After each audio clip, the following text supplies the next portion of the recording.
우리 제일 처음 이 기도에 대한 말씀들을 드리면서 주기도문에 대하여서 말씀을 드렸습니다. 그런데 저는 이 주기도문 중에서 가장 부담되는 내용이 있습니다.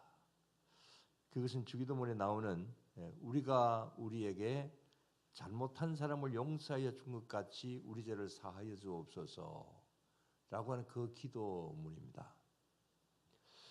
그런데 저에게 있어서 왜 이 기도문이 부담이 되느냐?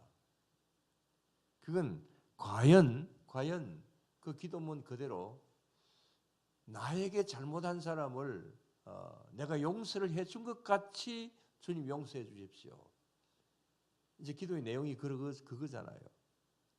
근데 정말 나에게 잘못한 사람들의 그 잘못을 내가 용서를 많이 해주었느냐?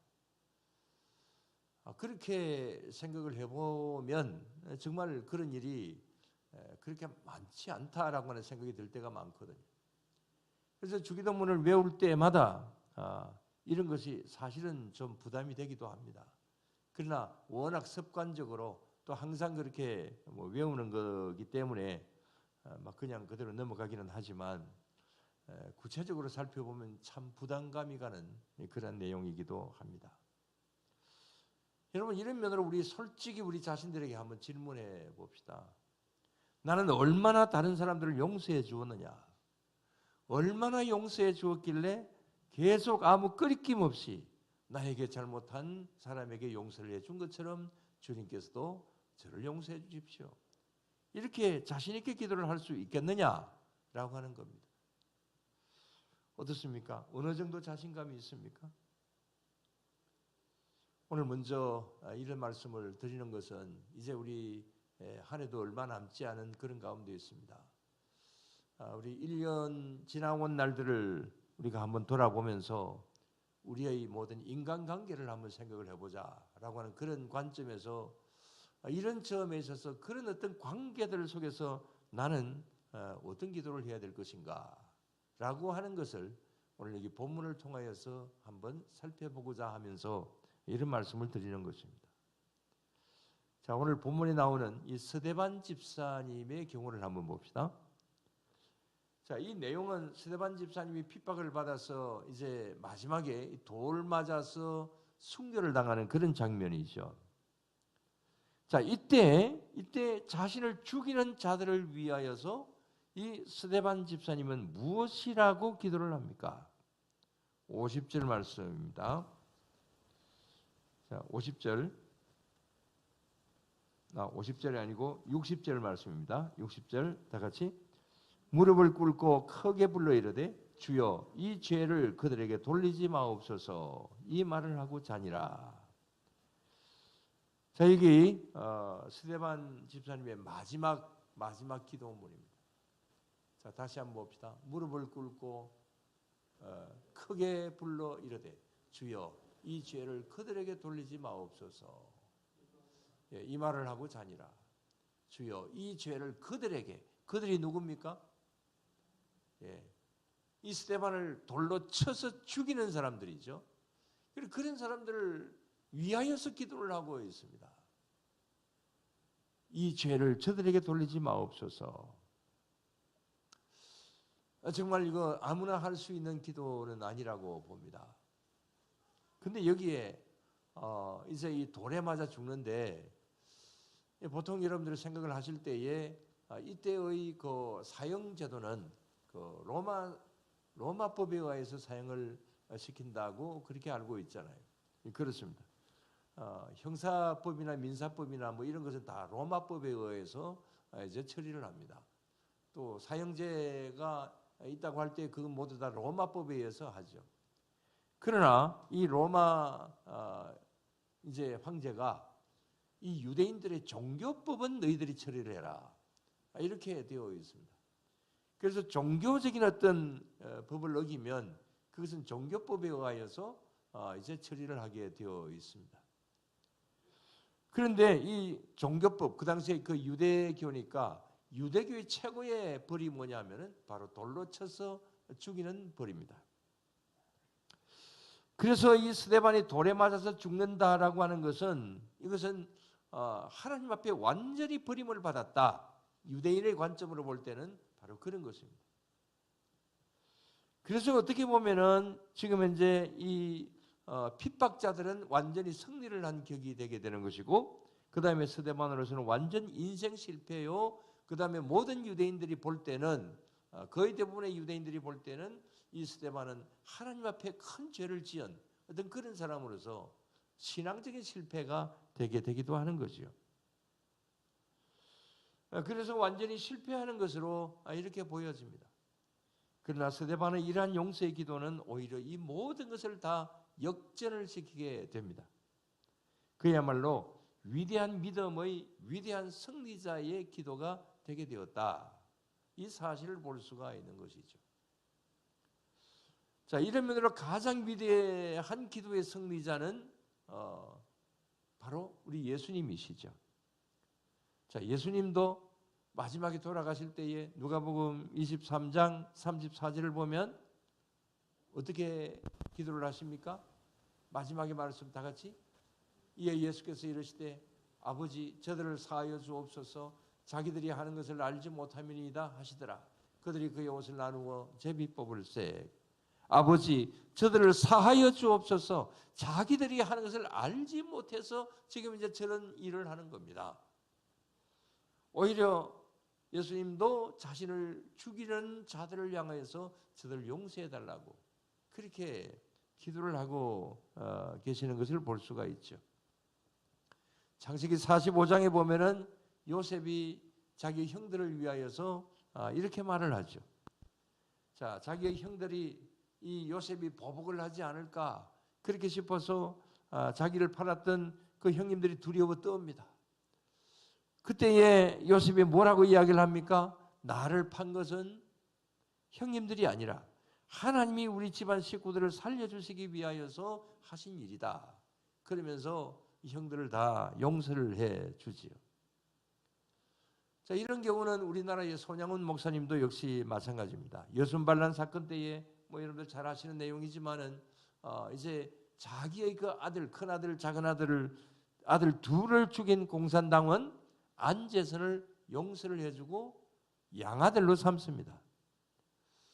어떻게 그럴 수가 있을까라고 하는 그런 생각도 가질 수도 있지만 정말 손 목사님은 그렇게 했죠.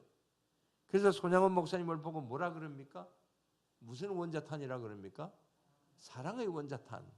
그렇게 이름을 붙이지 않습니까? 자, 이렇게 손 목사님이나 그 다음에 또 요셉이나 우리 예수님이나 그 다음에 여기 스데반 집사님이나 다 그야말로 이제 용서할 수 없는 사람을 용서하고 있는 그런 모습을 볼 수가 있죠. 자, 이런 모습을 볼 때에 우리도 정말 이렇게 할 수 있을까? 어떻습니까? 우리도 이렇게 할 수 있을까? 이렇게 여러분들에게 질문을 드리면 저도 그렇게 할 수 있죠. 예라고 그렇게 대답을 할 수 있겠습니까? 그건 참 쉽지 않는 일입니다. 용서가 뭡니까? 이런 경우라고 한다면은 용서보다도 복수를 더 생각하겠죠. 뭐 영화나 TV나 드라마나 소설 같은 데 보면 뭐 사랑보다도 복수하는 어떤 그런 일들이 훨씬 더 많이 나오지 않습니까? 지금 사회적인 현상도 뭐 그렇습니다. 정치권이나 경제나 그 다음에 일반 사고 사건들을 보면은 거의 다 뭐 이런 복수 혈전이 일어나는 어떤 그런 것을 참 많이도 볼 수가 있죠. 뭐 특히 정치권들을 보면은 여당 야당 할 것 없이 너가 죽어야 내가 산다라고 하는 어떤 그런 식의 싸움들을 지금도 계속하고 있습니다. 자, 전 정권의 사람들은 그 앞에 정권의 그 두 대통령을 감옥에 보내었습니다. 지금 또 그 사람들이 또 감옥에 들어갔거나 또 들어갈 가능성이 있는 그런 전국이 지금 이제 펼쳐지고 있는 것을 볼 수가 있습니다.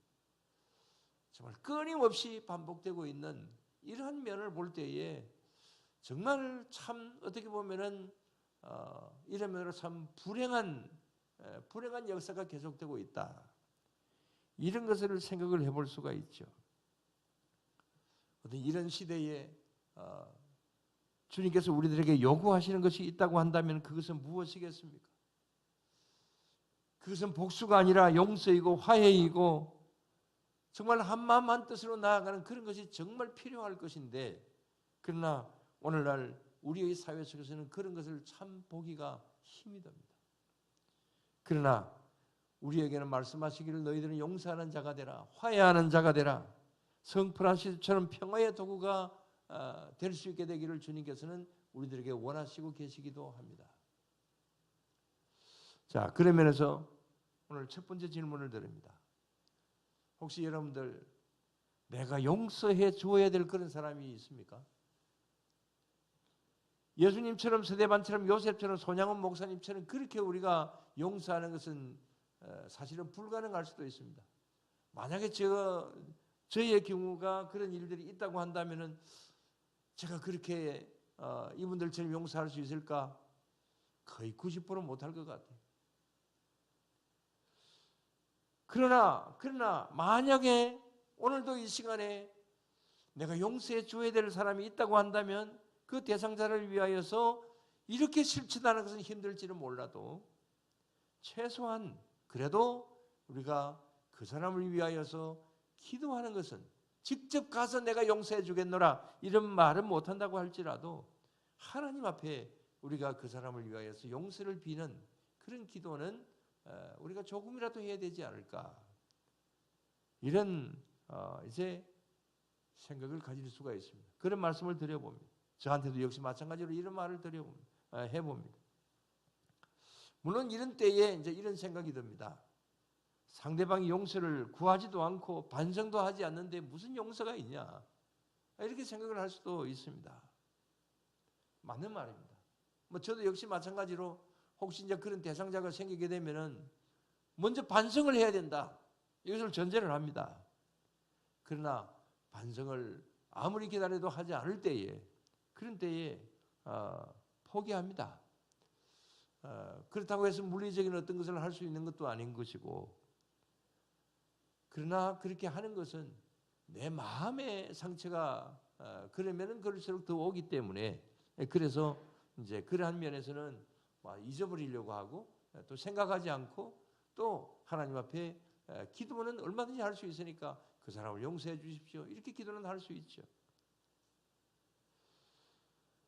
그래서 이런 사람들을 우리가 혹시 있다고 한다면 우리는 어떤 자세를 가져야 될 것인가, 이런 것을 생각해 볼 필요가 있습니다. 그래서 저는 이 말씀을 준비를 하면서 지금 현재 내 주변에는 또 내 마음 가운데 억하심정을 가지고 있는 어떤 정말 용서해 줄 그런 대상자가 있는가 생각을 해보니까 그런 사람은 없었습니다. 그렇다고 제 주변에 모두 착한 사람들만 있는 것은 그건 아니죠. 그래서 옛날에는 그런 사람들에게 간혹 그런 사람이 있다고 하면 화도 내기도 하고 그 다음에 다투기도 하고 그랬던 적이 있기도 했지만, 그러나 지금은 전혀 그런 사람도 없고 또 그런 생각을 가져보지도 않고 그런 용서할 사람은 없습니다. 물론 제가 용서를 빌어야 될 사람들은 있을 수는 있겠죠. 저는 왜 그렇게 생각을 하게 되었느냐 하면은 한 37년 전부터 이제 이런 어떤 다른 사람에 대하여서 그런 어떤 저한테 혹시 오해를 하거나 또 해를 끼치거나 그런 사람이 있다 할지라도 한 37년부터는 그렇게 생각하지 않습니다. 왜냐하면은 한 40여 년 전에 저에게 큰 어려움이 있었던 적이 있었습니다. 그때 저는 어떤 사람에게 눈물로 그야말로 호소하면서 도와달라고 이야기를 했습니다. 그러나 그때는 제가 굉장히 억울하다고 생각을 했고 또 한 사람이라도 도울 사람이 있어야 되기 때문에 그렇게 호소를 해봤지만은 저는 아주 매몰차게 이제 거절당했습니다. 그래서 더 큰 어려움을 당했던 적이 있습니다. 그때 저는 마음속에 어떤 생각을 가졌냐 합니까? 그때 제가 전도사 때였는데 두고 보죠. 이제 언젠가는 이 눈물을 갚아줄 때가 있을 거다. 그러면 저도 못됐죠. 정말 그런 생각을 가졌던 적이 있습니다. 근데 그 이후 몇 년이 흐른 다음에 바로 그 사람이 뜻밖의, 정말 뜻밖의 자리에서 저를 찾아왔어요. 그리고는 눈물을 흘리면서 자신을 좀 도와달라고 합니다. 그때는 한 3, 4년 전에는 제가 가서 그분에게 눈물을 흘리면서 도와달라고 그랬는데, 근데 이번에는 완전히 반대로 자신을 좀 도와달라고 눈물을 걸성이면서 그런 이야기를 하더라고요. 그때 저는 크게 깨달았습니다. 아, 모든 것은 하나님이 다 알고 계시는구나. 옳고 그런 것은 다 하나님께서 판단하시는구나. 그런 생각이 들어서 그때 이후로는 복수심은 다 접었습니다. 그리고 그분하고 아주 굉장히 가까이 지내기도 했습니다. 그 이후는 웬만한 일은 마음 아파하지 않습니다. 물론 지금도 뭐 그런 비슷한 일을 당하면 마음이 괴롭죠. 얼마 동안은 제 자신과의 싸움을 합니다. 당장 어떻게 그것이 다 사라지겠습니까? 그러나 며칠 동안은 제거 기도를 하면서 나 자신과의 싸움을 하면서 이제 기도를 합니다. 그러면 뭐 웬만하면 마음 정리가 되고 그 다음에 또 뭐 그런 이런저런 뭐 좋은 일, 나쁜 일을 많이 이제 겪어 보면서 살아가다 보니까 뭐 세상 다 그렇고 그런 거지 뭐 이런 생각을 하면서 편하게 생각을 하니까 이제 그런 것은 다 잊어버리고 뭐 지금은 전혀 이제 그런 일도 없고 마음 가운데 늘 항상 평안함이 있습니다. 또 혹시 그런 경우가 조금 있다고 한다면 불쌍히 여겨달라고 그렇게 조금씩 기도하기도 합니다. 아무튼 우리 모두 이런 용서의 기도 이런 것이 우리들에게 필요합니다. 그 다음에 두 번째로 말씀을 드릴 것은 이런 기도의 결과입니다. 자, 이렇게 다른 사람을 용납하고 용서하고 이럴 때 어떤 결과가 오느냐? 먼저는 내 마음 가운데 평안함이 옵니다. 어떤 책에 이런 글을 읽어보았습니다. 용서하지 않고 복수의 마음을 가지고 사는 것보다도 용서하고 사는 것이 훨씬 더 평안하다. 그렇습니다. 복수의 마음을 가지고 칼을 갈고 살면 그 칼이 상대방을 향해서 겨누어지는 것이 아니라 그 칼은 오히려 나의 마음을 후렵하고 나를 괴롭게 만들고 나에게 상처를 주게 되는 그런 가운데 있게 되는 거죠. 그건 뭐 심리학에서도 역시 마찬가지로 꼭 같이 그렇게 이야기를 합니다. 그래서 어떤 심리학자는 말하기를 그렇게 하면 할수록 신경성 질환이 찾아오게 된다. 그렇게 말을 하기도 했습니다. 그래서 우리는 너를 위하여서가 아니라 나를 위해서라도 용서를 하고 모든 것을 용납하고 해결하는 것이 나 자신에게도 오히려 더 유익한 것이다. 이런 사실들을 생각할 수 있고 또 이런 말씀을 드립니다. 그 다음에 마지막으로 용서의 기도는 사람을 살리고 세워주게 된다. 이런 사실을 볼 수가 있습니다. 자, 오늘 본문 속에 이 스데반의 기도를 다시 한번 생각해 봅시다. 이 스데반의 용서의 기도는 나중에 위대한 전도자 바울을 탄생시킵니다. 저는 생각할 때 만약의 경우에 지금 이제 스데반이 이 시간 이 자리에서 저주의 기도를 했다고 한다면 그러면 사울이 바울이 되지 않았을 것이다. 이렇게 생각을 합니다. 여러분 지금 이제 스데반을 죽이는데 가장 앞장서 있는 사람은 누굽니까? 누가 앞장서 있죠? 오늘 여기 뭐 60절까지 사울이라고 이름은 나오지 않습니다. 이 돌로 쳐 죽이는 사람이 이제 앞장서 있는 사람이 뭐 사울이 그랬다라고 하는 것보다도 여기 58절에 보면은 여기에 누가 있었다 그랬습니까? 58절에 59절에 성 밖으로 내치고 돌로 칠세 정인들이 옷을 벗어 누구에게? 사울이라 하는 청년의 발 앞에 두니라 그랬습니다. 자, 사울이 여기 이 자리에 있습니다. 그 다음에 8장 1절을 보면은 뭐라고 하고 있습니까? 사울은 그가 죽임당함을 마땅히 여기더라. 이때까지는 이 스데반은 반드시 죽어야 될 사람이다 이렇게 생각을 합니다. 그러나 나중에 이 사울이 이제 예수님을 믿고 난 다음에는 그때 스데반이 마지막으로 죽는 어떤 그런 모습들, 기도하던 그런 모습들, 그것을 사울이 생각을 하게 되죠. 그 사울은 그렇게 해서 변해서 이제 이름이 바울로 바뀌어지게 되고 나중에 위대한 복음의 사역자가 되는 것 우리가 잘 알고 있습니다. 그래서 조금 전에 말씀을 드린 대로 만약의 경우에 이 스데반의 용서의 기도가 이때 없었다고 한다면, 이때 막 저주하고 그냥 죽지 않으려고 이렇게 했다고 한다면 사울이 바울이 되지 않았을 것이다. 이런 생각을 가져봅니다. 그래서 이런 스데반의 용서의 기도는 한 사람을 살리고, 한 사람을 영적인 면으로 살리고 위대한 일꾼을 세우는 어떤 이런 결과를 가져왔다. 이런 사실을 볼 수가 있습니다. 이제 연말이 다가왔습니다. 우리 1년을 돌아보면서 혹시 내가 용서를 해 주어야 되고 청산하고 이런 면으로 해소해야 될 사람은 없는가? 다시 한번 우리는 우리의 인간관계를 한번 돌아보십시다. 그래서 서대반처럼 예수님처럼 요셉이나 손양훈 목사님처럼 이렇게까지는 할 수 없다고 할지라도 그래도 우리는 이제 그런 사람을 용납하고 마음이 용서의 기도를 할 수 있는 그런 우리 모두가 언제나 다 되어야 될 줄로 믿습니다. 그것이 나를 살리고 또 너를 살리는 격이 되게 된다. 이런 사실을 우리는 생각하면서 우리도 이런 위대한 오히려 승리자의 기도를 할 수 있는 그런 우리 모두가 언제나 다 되어야 될 줄로 믿습니다. 기도드리겠습니다.